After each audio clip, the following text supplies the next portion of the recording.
რისკის შეფასების შესახებ ევროპის სურსათის უმნებლობის სააგენტოს 5 ექსპერტმა შესაბამისი უწყების წარმომადგენლებს ტრენინგი ჩაუტარა სამუშაო შეხვედრა სოფლის მეურნეობის სამეცნიერო კვლევითი ცენტრის ორგანიზებით გაიმართა.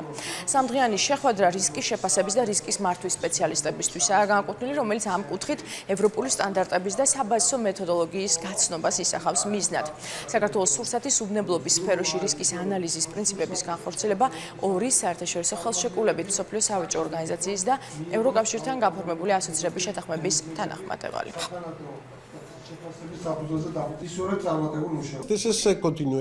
ჩვენ აქ ვართ იმისთვის, რომ ქართველ სპეციალისტებს ჩვენი გამოცდილება გავუზიაროთ ვორქშოპებისა და ტრენინგების ფორმით უსაფრთხო საკვების შესახებ. ვისაუბრებთ კლიმატის ცვლილებებით და ტექნოლოგიების ზეგავლენით გამოწვეულ პრობლემებზე სამყაროში. მიხარია, რომ მომეცა შესაძლებლობა ჩემი გამოცდილება გავუზიარო აღმოსავლეთ ევროპის ქვეყნებს, მათ შორის საქართველოს. ჩვენთვის მნიშვნელოვანია ამ საკითხზე აღმოსავლეთ ევროპის ქვეყნებთან კოლაბორაცია, რადგან ბევრი პროდუქტი შემოდის ამ ქვეყნებიდან ცენტრალურ ევროპაში.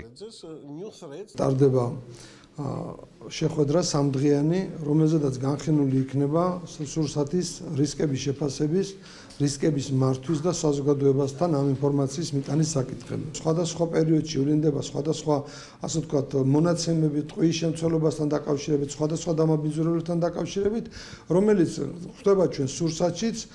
აქ არის პრობლემატიკა ანტიბიოტიკებთან დაკავშირებით.